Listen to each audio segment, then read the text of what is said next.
Assalamualaikum warahmatullahi wabarakatuh. Allahu Akbar, Allahu Akbar, Allahu Akbar, Allahu Akbar, Allahu Akbar, Allahu Akbar, Allahu Akbar, Allahu Akbar, Allahu Akbar kabira walhamdulillahi katsira wa subhanallahi bukratan wa asila. La ilaha illallah wahdah sadaqa wa'dah wa nasara 'abdah wa a'azza jundah wa hazzama al-ahzaba wahdah. La ilaha illallah wallahu akbar, Allahu akbar, walillahil hamd.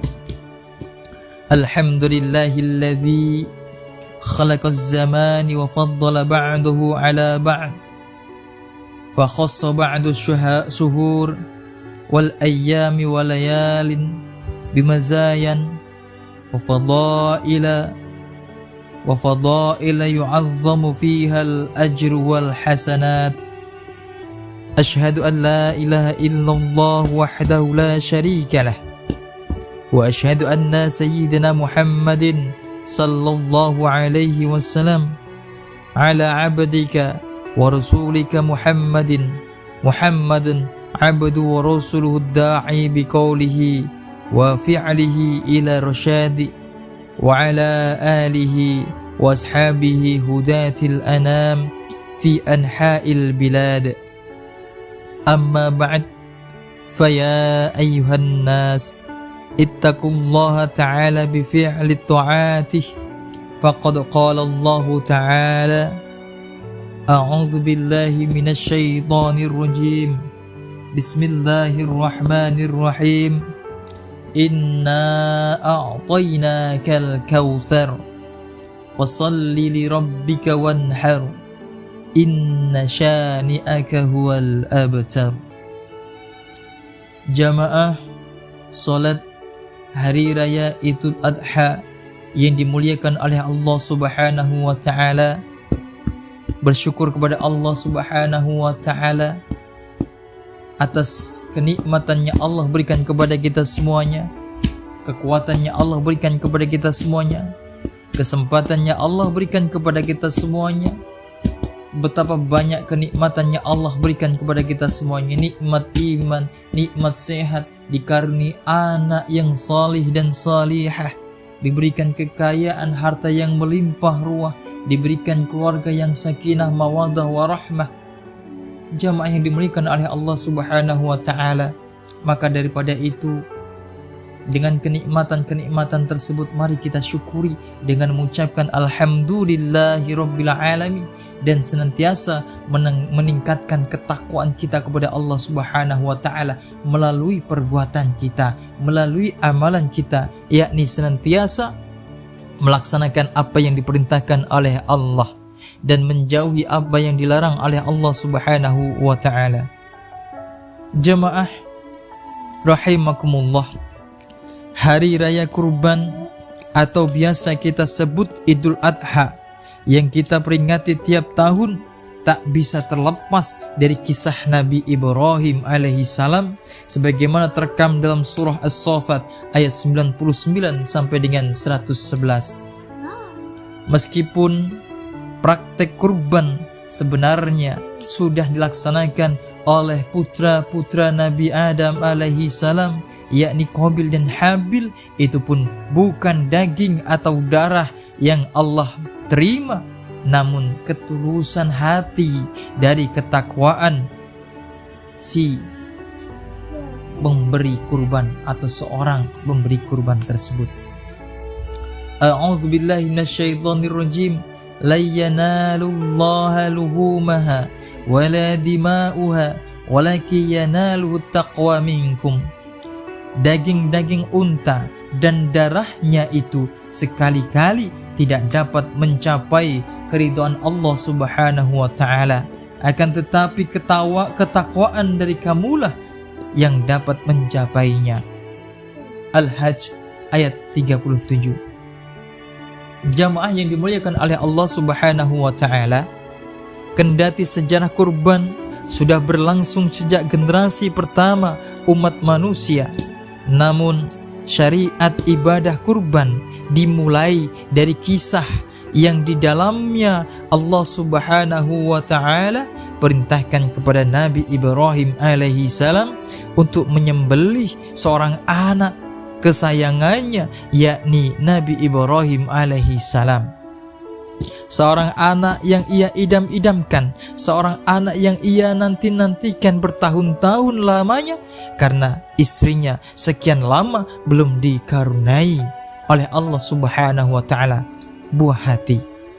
Dalam surah As-Saffat dijelaskan bahwa semula Nabi Ibrahim alaihi salam berdoa kepada Allah Subhanahu wa taala, Rabbi habli minas salihin, Rabbi habli minas salihin, ya Rabbku, wahai Tuhanku, anugerahkanlah kepadaku seorang anak yang termasuk orang-orang yang saleh.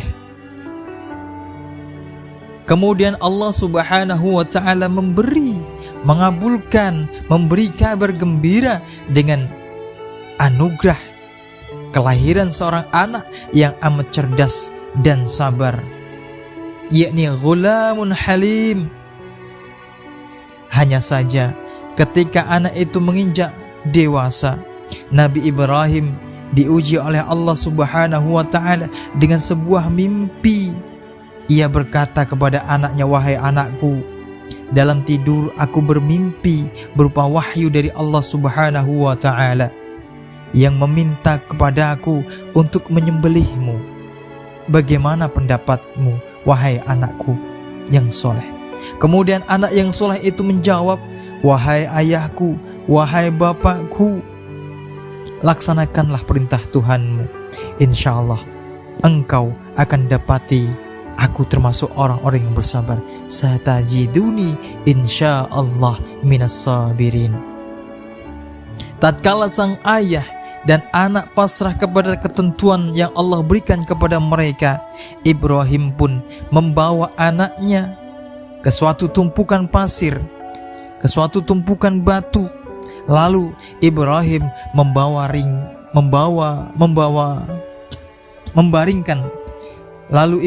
membaringkan anaknya Ismail dengan posisi pelipis di atas tanah dan siap untuk disembelih. Allahu Akbar, Allahu Akbar, Allahu Akbar, walillahil hamd. Jamaah Idul Adha rahimakumullah, atas kehendak Allah Subhanahu wa taala, drama penyembelihan anak manusia itu batal dilaksanakan. Allah Subhanahu wa taala berfirman, Inna hadza lahuwal bala'ul mubin wa fadainahu bidzibhin 'azim wa tarakna 'alaihi al-akhirin salamun 'ala Ibrahim kadzalika najzil muhsinin innahu min ibadinal mu'minin. Sesungguhnya ini benar-benar sesuatu ujian yang nyata, dan kami tebus anak itu dengan seekor sembelihan yang besar. Kami abadikan untuk Ibrahim pujian yang baik di kalangan orang-orang yang datang kemudian, yaitu kesejahteraan dilimpahkan atas Ibrahim. Demikianlah kami memberi balasan kepada orang-orang yang berbuat baik. Sesungguhnya ia termasuk hamba-hamba kami yang beriman. Jamaah salat Idul Adha rahimakumullah, ibadah kurban tahunan yang umat Islam laksanakan adalah bentuk iktibar, bentuk sebuah iktibar atau pengambilan pelajaran dari kisah tersebut. Setidaknya ada 3 pesan yang bisa kita tarik dari kisah tentang Nabi Ibrahim alaihi salam dan Nabi Ismail alaihi salam serta ritual penyembelihan hewan kurban secara umum. Iktibar yang pertama tentang totalitas kepatuhan seorang hamba kepada Allah Subhanahu wa taala, yakni Nabi Ibrahim yang mendapat julukan Khalilullah, kekasih Allah mendapatkan ujian sangat berat pada saat rasa bahagianya meluap-luap dengan kehadiran buah hati di dalam rumah tangganya. Lewat perintah penyembelihan Ismail, Allah Subhanahu wa ta'ala seolah hendak mengingatkan kepada Nabi Ibrahim bahwa anak hanyalah sebuah titipan. Anak betapa mahalnya kita nilai. Tidak boleh sedikit pun melengahkan kita bahwa hanya Allah lah tujuan akhir dari rasa cinta dan ketaatan. Nabi Ibrahim lolos dari ujian ini. Ia membuktikan bahwa dirinya sanggup mengalahkan egonya untuk tujuan mempertahankan nilai-nilai ilahi, nilai-nilai ketuhanan. Dengan penuh ketulusan, Nabi Ibrahim menapaki jalan pendekatan diri kepada Allah Subhanahu wa ta'ala sebagaimana makna kurban, yakni pendekatan diri, taqarrub ilallah. Sementara Nabi Ismail meski usianya masih belia, masih muda, mampu membuktikan diri sebagai anak yang berbakti dan patuh kepada perintah Tuhannya, patuh kepada perintah orang tuanya. Yang menarik di sini adalah ayahnya menyampaikan perintah Tuhannya tersebut dengan memohon pendapatnya terlebih dahulu, mengajak bermusyawarah dengan tutur kata yang halus tanpa unsur paksaan atas dasar kesolehan dan kesabaran yang ia miliki. Ia pun memenuhi panggilan Tuhannya. Jemaah surat Idul Adha rahimakumullah, iktibar pelajaran yang dapat kita ambil yang kedua adalah tentang kemuliaan manusia. Dalam kisah itu, di satu sisi kita diingatkan untuk jangan menganggap mahal suatu bila itu untuk mempertahankan nilai-nilai ketuhanan. Namun di sisi lain kita juga dihimbau untuk tidak meremehkan nyawa dan darah manusia. Penggantian Nabi Ismail dengan seekor domba besar adalah pesan nyata bahwa pengorbanan dalam bentuk tubuh manusia, sebagaimana yang berlangsung dalam tradisi sejumlah kelompok pada zaman dahulu, adalah hal yang sangat diharamkan oleh Allah Subhanahu wa ta'ala. Manusia dengan manusia lain sesungguhnya adalah saudara. Mereka dilahirkan dari satu bapa, yakni Nabi Adam alaihi salam. Seluruh manusia ibarat satu tubuh yang diciptakan oleh Allah Subhanahu wa ta'ala dalam kemuliaan. Karena itu, membunuh atau menyakiti satu manusia ibarat membunuh manusia atau menyakiti manusia secara keseluruhan. Larangan mengorbankan manusia sebetulnya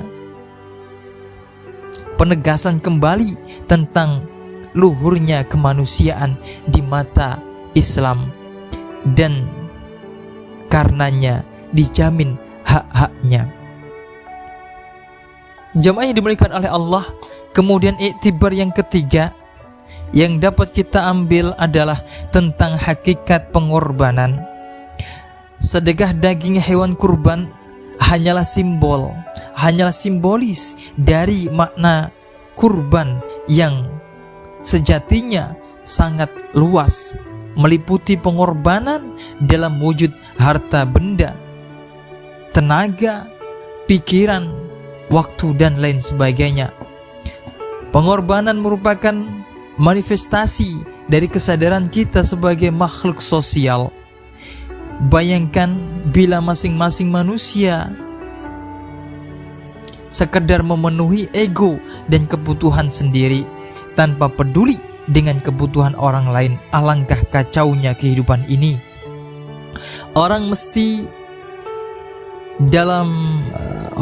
mengorbankan sedikit waktunya, misalnya untuk mengantre dalam sebuah loket penjualan tiket, bersedia menghentikan sejenak kendaraannya saat lampu merah lalu lintas menyala, dan lain sebagainya.